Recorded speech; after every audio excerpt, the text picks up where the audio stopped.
Hi guys, it's Miss Nolan Evans here. I just wanted to say hello and that I'm missing you so much and I'm hoping you're having lots of fun at home and that we'll see each other soon. And I thought it'd be nice if I could read you one of my favourite stories, Peter Pan.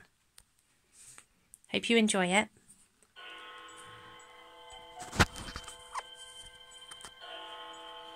So it begins. Mr. and Mrs. Darling had 3 children, Wendy, John and Michael. On that fateful night, Mr. and Mrs. Darling had gone out to dinner. Most evenings, the Darlings' prim old dog, Nana, kept an eye on her charges from her bed in the nursery. But that night, Mr. Darling had decided she should sleep outside, so when a tiny light flew in through the nursery open window, Nana could do nothing but bark and bark and bark. The light began darting about the nursery, flitting inside jars and into open drawers. The next moment, in flew a young boy, dressed in a tunic of leaves. It was none other than Peter Pan. "Tink, have you found my shadow?" he called, and in reply came a lovely sound, like the tinkling of a bell. Tinker Bell, because of course that is who the light was, told him to look for it in the chest of drawers. In a flash, the drawers were open, and there it was, the missing shadow. Peter tried to stick it on with soap, but the wretched thing would not stay. His angry sobs woke up Wendy. "Boy," she said, "why are you crying?" Peter introduced himself, bowing politely. When Wendy found out he didn't have a mother, she felt very sorry for him and immediately offered to sew his shadow back on, then set to work with a needle and thread. Reunited with his shadow, Peter danced around the room. Wendy offered to give him a kiss to celebrate, but he didn't know what a kiss was. So that he would not feel silly, Wendy told Peter her thimble was a kiss and gave it to him. He looked at it for a moment, then solemnly gave Wendy an acorn in return, which she hung around her neck. Peter told Wendy all about his home, a place called Neverland, full of fairies and mermaids and pirates, and his loyal band of friends, the Lost Boys. He introduced Tinker Bell, who called her a great ugly girl, but luckily Wendy couldn't understand fairy language.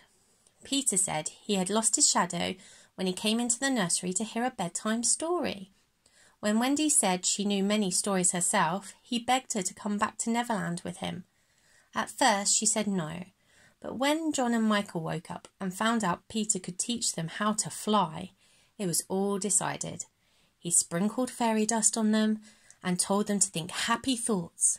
Nothing happened at first, but with a little practice, and I'm sorry to say, without a second thought for their poor parents, the children zoomed up and out of the nursery window.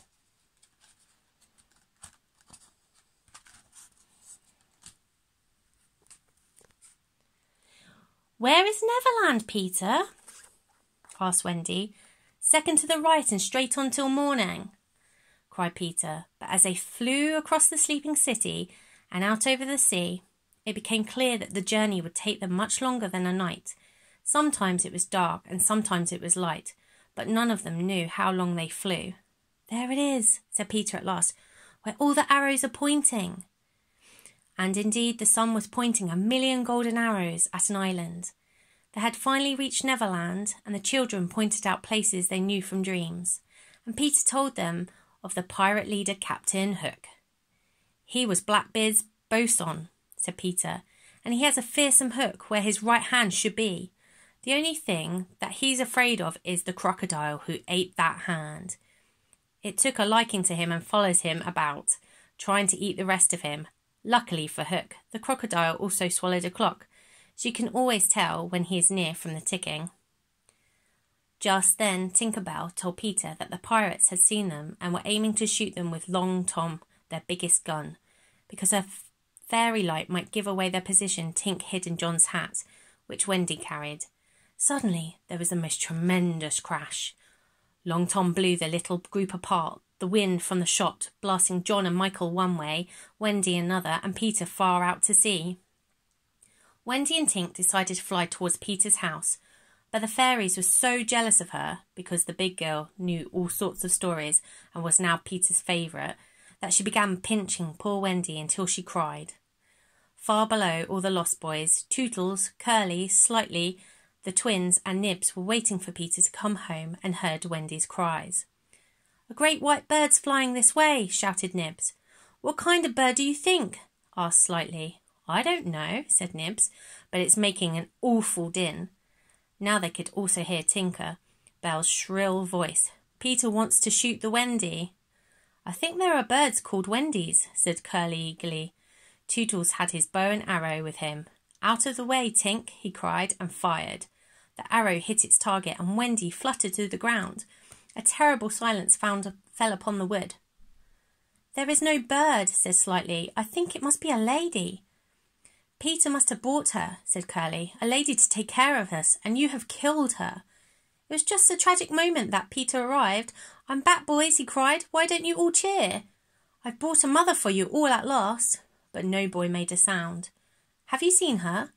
"I will show you, Peter," said Tootles quietly. Peter knelt down beside Wendy and picked up the arrow. "Whose arrow?" he asked sternly.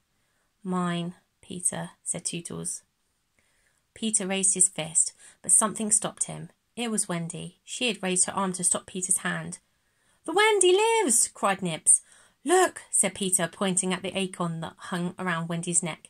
"The arrow struck the kiss I gave her, and it saved her life."